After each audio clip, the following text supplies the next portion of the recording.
అదే RTV app వార్తల్ని క్షణాల్లో చదివే అవకాశం ఉంటుంది. ఒక న్యూస్ పేపర్, ఒక టెలివిజన్ ఛానల్ మీ చేతుల్లో ఎప్పుడూ ఉంటాయి. 1940లో చూసుకున్నట్లయితే ఈ దేశంలో కమ్యూనిస్ట్ పార్టీ ప్రధాన ప్రతిపక్షం. కానీ కమ్యూనిస్ట్ పార్టీలు మన దేశంలోకి వచ్చి దాదాపు 100 సంవత్సరాలు అవుతుంది. అయినా కూడా అన్ని పార్టీల్లో కూడా అగ్రకులాల వాళ్ళే నాయకత్వ స్థాయిలో ఉన్నారు. ఆ పరిస్థితి ఎప్పటికైనా మారుతుందా? మారుతుందని, మార్చాలని నా ఉద్దేశం, ఆశ. మారుతుందని నమ్మకం. అయితే ఇప్పటికే చాలా మారింది కొన్ని కమ్యూనిస్ట్ పార్టీలు. అయితే మనము డిజోన్ చేసుకోవాలి. కమ్యూనిస్ట్ పార్టీలని డిజోన్ చేసుకోమని చేసేది ఏం లేదు. ఆ కమ్యూనిస్ట్ పార్టీల్లో మార్పు తీసుకురావడం కూడా ప్రజలే తీసుకురాగలుగుతారు. కింది కులాల వాళ్ళే తీసుకురాగలుగుతారు.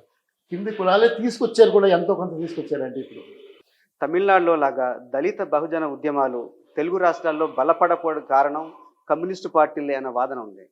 అంటే ఇక్కడ మీరు కులం లేదు, వర్గం మాత్రమే ఉందని చెప్పడం ద్వారా దళిత బహుజన ఉద్యమాలు కూడా ఇక్కడ బలహీనపడ్డాయి అనేది అది ఎంత మాత్రము సత్యం కాదు. అయితే ఆ విధంగా తమిళనాడుతో పోల్చుకున్న కాకుండా మరి ఉత్తరప్రదేశ్తో పోల్చుకోవచ్చు కదా. ఉత్తరప్రదేశ్లో కూడా కమ్యూనిస్ట్ ఉద్యమాలు బలంగా లేవు కాబట్టి దళిత బహుజన ఉద్యమాలు వచ్చి అవి విజయవంతమైనవి అని చెప్పగలుగుతామా?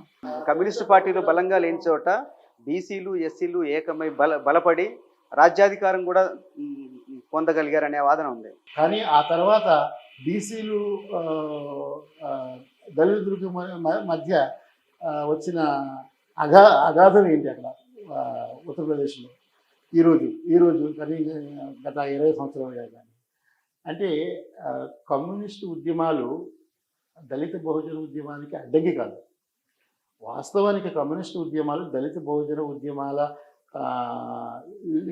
లీడర్షిప్ ఇచ్చింది కూడా వాళ్ళ నుంచి వచ్చిన వాళ్ళే. అలాగే తమిళనాడులో కమ్యూనిస్ట్ ఉద్యమం లేదు కాబట్టి ఇక్కడ దళిత బహుజన ఉద్యమాలు వచ్చాయని చెప్పడం కూడా కరెక్ట్ కాదు. అక్కడ కూడా కమ్యూనిస్ట్ ఉద్యమం ఉంది. అంటే ఇక్కడ యునైటెడ్ ఆంధ్రప్రదేశ్లో కానీ ఇప్పుడు కానీ కమ్యూనిస్టు ఉద్యమాలు చాలా స్పష్టంగా కనపడడం ఉన్నది. అక్కడ కొంచెం తక్కువ కనపడడం ఉంది. కానీ గ్రౌండ్ లెవెల్లో కమ్యూనిస్ట్ ఉద్యమం తమిళనాడులో కూడా ఉంది. ఉద్యమం తక్కువ స్థాయిలో ఉండటం వల్ల బహుజన ఉద్యమాలు బలపడ్డాయి, బలంగా ఉన్నాయి, అధికారం చేపట్టగలిగిన స్థాయికి ఎదిగినాయి అనేది. అయితే ఇందులో ఒక కాంట్రడిక్షన్ ఉంది, పరస్పర విరోధభావం ఉంది.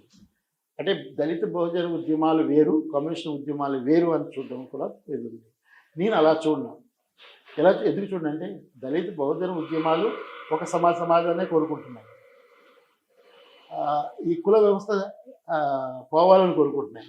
కమ్యూనిస్ట్ ఉద్యమాలు కూడా అవే కోరుకుంటున్నాయి. దళిత బహుజన ఉద్యమాలు కుల వ్యవస్థ పోవాలని కోరుకోవడం లేదు. కమ్యూనిస్ట్ ఉద్యమాలు, దళిత ఉద్యమాలు రెండు ఒక నాణ్యానికి రెండు వైపులు లాంటివి. అలాగే ఒక నాణ్యం పూర్తి కావాలంటే అవి రెండు ఉండాలి. కమ్యూనిస్ట్ ఉద్యమాలు దళిత బహుజన ఉద్యమాలు ఉండకూడదని కోరుకుంటున్నాయని నేను అనుకోవట్లేదు. కమ్యూనిస్ట్ ఉద్యమాలు, దళిత బహుజన ఉద్యమాలు మమేకమై పనిచేసిన ఉదాహరణ మనకి ఆంధ్రప్రదేశ్లో నా చిన్నతనం నుంచి చూశాను. అది కారం నుంచి దళిత మహాసభ ఏర్పాటు దగ్గర నుంచి నేను ఉన్నాను. అందులో చాలా దగ్గరగా చూశాను. దళిత బహుజన ఉద్యమాల నుంచి వచ్చిన వాళ్ళు కమ్యూనిస్ట్ ఉద్యమాల్లోకి వెళ్ళి నేతలుగా మారిన క్రమాన్ని నేను చూశాను. అలాగే కమ్యూనిస్ట్ ఉద్యమాల నుంచి వచ్చి దళిత బహుజన ఉద్యమానికి చాలా పటిష్టమైన నేతృత్వం ఇచ్చినవి కూడా చూశాను నేను. ఇవి రెండు వేరు కాదు, రెండు ఒకటికొకటి పూరించుకునేవి.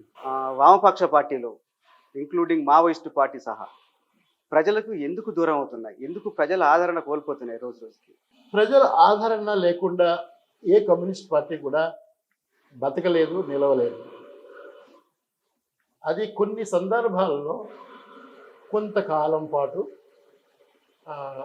కమ్యూనిస్ట్ ఉద్యమాల మీద ఉన్న తీవ్ర నిర్బంధంగా కారణమైతే, అయితే కమ్యూనిస్ట్ పార్టీలు వాళ్ళ పనిచేసే విధానంలో ఉన్న లోపాల వల్ల అయితే, ప్రపంచ వ్యాప్తంగా వస్తున్న కొన్ని భావజాల వల్ల అయితే అప్స్ అండ్ డౌన్స్ చూస్తాయి. ఎందుకంటే అవి బేసిక్గా వ్యవస్థనే మార్చాలి, ఒక కొత్త వ్యవస్థను తీసుకురావాలి, ప్రజలందరికీ ఉపయోగపడే వ్యవస్థను తీసుకురావాలని పనిచేసే ఉద్యమాలు ఒకే రకంగా నడవలేవు. ఒక నది అన్ని చోట్ల ఒకే వేగంతో ప్రయాణం చేయలేనట్లుగానే అంతకాలము అన్ని చోట్ల అన్నిసార్లు కమ్యూనిస్ట్ ఉద్యమాలు ఒకే రకంగా ఉండలేవు.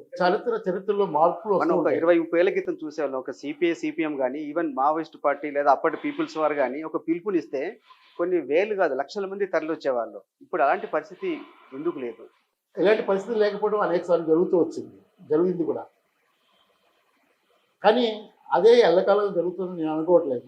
ప్రజల కోసం పనిచేసే ఏ పార్టీ అయినా కానీ, ముఖ్యంగా కమ్యూనిస్ట్ పార్టీలు, అది ఏ పార్టీ కానీ, వాళ్ళకి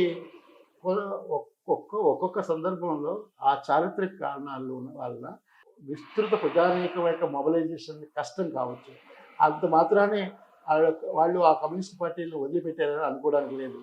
అంటే ఇప్పుడు సిపిఐ సిపిఎం ఒక 40 ఎంపీలు గెలిపించుకోగలిగితే ఆ కమ్యూనిస్ట్ పార్టీలకి చాలా బలం ఉందని, లేకపోతే 100 ఎంపీలను గెలిపించుకున్నప్పుడే బలం ఉందని, నలుగురు మాత్రమే వచ్చినప్పుడు లేదని అనుకోవడం తప్పు. ఎందుకు అది కొలమానం ఎందుకు కాదంటారు? అది కాకుండా ఇంకే కొలమానంతో చూస్తారు మీరు?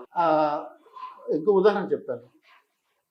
ఆర్ఎస్ఎస్, బీజేపీ వాళ్ళు ఒక 75 సంవత్సరాల నుంచి అధికారంలోకి రావాలని ప్రజల్లో పనిచేస్తూ ఉన్నారు. అది వాళ్ళ భావజాలం వేరు కావచ్చు, లేకపోతే వాళ్ళు పనిచేసే తీరు వేరు కావచ్చు, వాళ్ళు ఎటువంటి వ్యవస్థ కావాలని కోరుకుంటున్నానికి వేరు కావచ్చు. అయితే వాళ్ళు మరి 75 సంవత్సరాలు పనిచేసి కూడా చాలాసార్లు ఈ ఇటీవల కాలంలో తప్ప అధికారంలోకి రాలేకపోయారు. అంత మాత్రాన్ని ఆర్ఎస్ఎస్కి సంబంధించిన బేస్ ఇంతకుముందు లేదని చెప్పలేదు. రేపు ఓడిపోవచ్చు, ఈసారి కూడా ఓడిపోయి ఉండొచ్చు, అంతలానే ఆ బేస్ లేదని చెప్పలేము. అంటే సమాజంలో పనిచేసే రాజకీయ శక్తులకు కేవలం పార్లమెంట్లో వచ్చిన సీట్ల ద్వారా ప్రమాణంగా కాలేదు, అదొకటి. రెండో విషయం ఏంటంటే ఈ సమాజం చాలా రకాలుగా కానీ విభజించి ఎప్పుడైతే బ్యాలెట్ రాజకీయాల్లోకి వచ్చారో డెఫినెట్గా అదే కొలమానం అవుతుంది. ఎన్ని సీట్లు గెలిచారు, ఎన్ని ఓట్లు వచ్చినాయి కొలమానం కాకుండా ఇంకో విధంగా మీరు కొలిచే అవకాశమే లేదు కదా.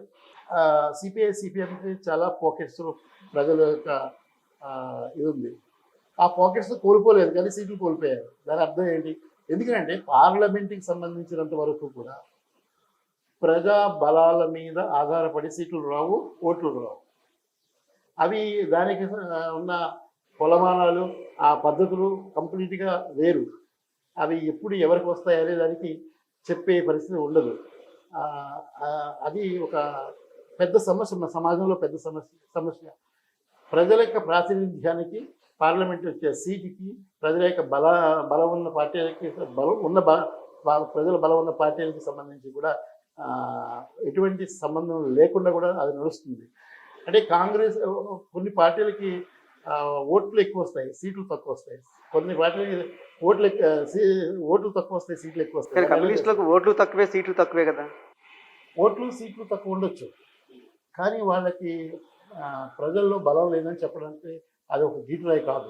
మరిన్ని వీడియోస్ కోసం ఛానల్ ని సబ్స్క్రైబ్ చేయండి, లేటెస్ట్ అప్డేట్స్ కోసం వాట్సాప్ ఛానల్ ని ఫాలో చేయండి, అండ్ లింక్ డిస్క్రిప్షన్ లో ఉంది.